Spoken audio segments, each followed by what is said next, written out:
which has been stipulated on the slide here. When we talk about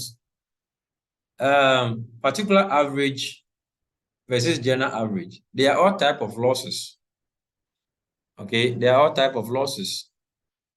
When we talk about particular average, it means partial loss.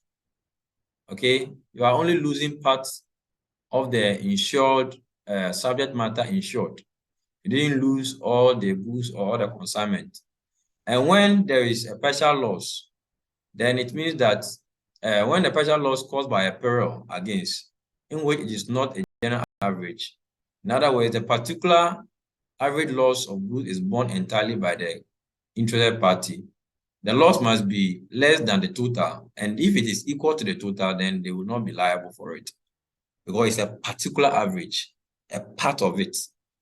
Okay, particular average loss or damage must be accidentally or fictitiously caused by peril insured against. If it is not caused by peril which has been insured, then it cannot be liable for it, which affects the particular average, particular cargo interest party only, such as the owner of the crate which was dropped during the loading of the vessel. Other examples of particular average are the damage to the cargo as a result of sea water entering the ship in heavy weather, or breakage of cargo through the stowage breaking adrift in heavy weather. All these things are examples of particular average. When we look at general average loss, general average simply means, sometimes general average occurs when there is an attempt to save a perishing vessel, okay, at sea.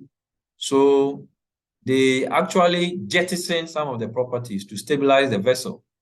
So jettison, it simply means taking part of, voluntarily sacrificing part of the vessel, okay, the goods, throwing them overboard so that it will reduce the weight and then help the vessel actually stabilize. We call it jettison of property to stabilize the vessel during heavy weather. And all these things are general average acts. And general average losses are refers to deliberate partial loss incurred in the result of voluntary actions of the ship owner to either jettison or do something to save the voyage if they are in danger. Free from particular average can be attributed to the narrowest form of coverage in the cargo marine insurance, and it can be attributed to the institute cargo clauses, the counterparts of what? ICC clause 6. And then it means that the insurer is not liable for particular average suffered by the insured. In other words, the free from particular average covers only total loss. Okay, you are free from particular average.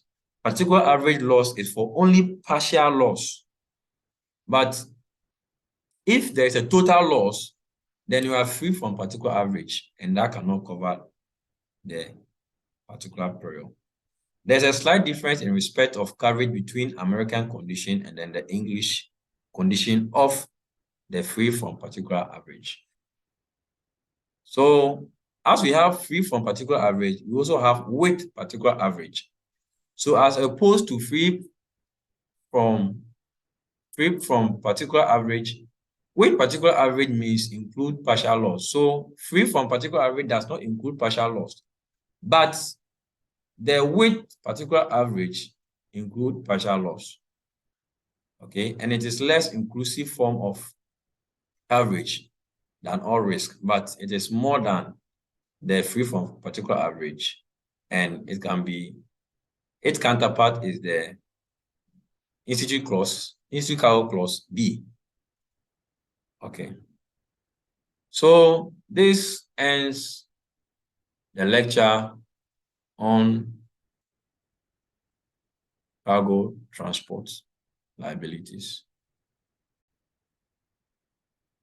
Okay, so the final topic for our transport insurance model is the duties of the freight forwarder in case of damage. We want the student to understand what the freight forwarder will do in case of what? Any damage as far as the transport of the goods is concerned. The freight forwarder must take a prompt and reasonable actions in case of damage. And we shall soon outline these, actions very soon. Also, the students shall be aware of the chains of actions that a freight forwarder is obliged and expected to take, and an important point for attention in doing so in the event of loss or damage of the cargo. And finally, we wish that you will be able to learn how to put these actions in practice in real life freight forwarding life situation. So this model is very, very important, and we wish that students will be able to apply them in their very daily activities as they go about their freight forwarding activities. As an agent of the cargo interest, freight forwarder shall bear in mind that the actions he takes shall take to protect and minimize his client's interest and his own interest, as well as the liabilities resulting from his own forwarding service contract. The forwarder or the freight forwarder shall take delivery of the insured goods in good time upon their arrival at the port of destination named in the policy. In the event of any damage of goods, the freight forwarder shall immediately apply for surveyor or settling agent stipulated in the policy. And if the insured goods are found short in the entire package or packages, or to show apparent traces of damage, the freight forwarder shall obtain from the carrier or any relevant authorities, whether customs or port authorities, certificate of loss and damage, or short-dated memo. Apart from the actions above, there are some series of activities that the freight forwarder shall take in case of damages. Number one, you need to place carriers on notice. All the other parties in the contract of carriage, the shipper, whoever, the carrier, must all be notified about that particular incident that has happened. And you must make sure that there is a proper assessment of the damage by a joint survey. A joint survey means that the insurer or the carrier or the whatever, the importer or exporter can bring their independent surveyors to jointly assess and know who is liable. And also, you should be able to lodge a complaint for damage for claims. And then claim documentation and supporting documents should be prepared by you, and then record the claims and settlements.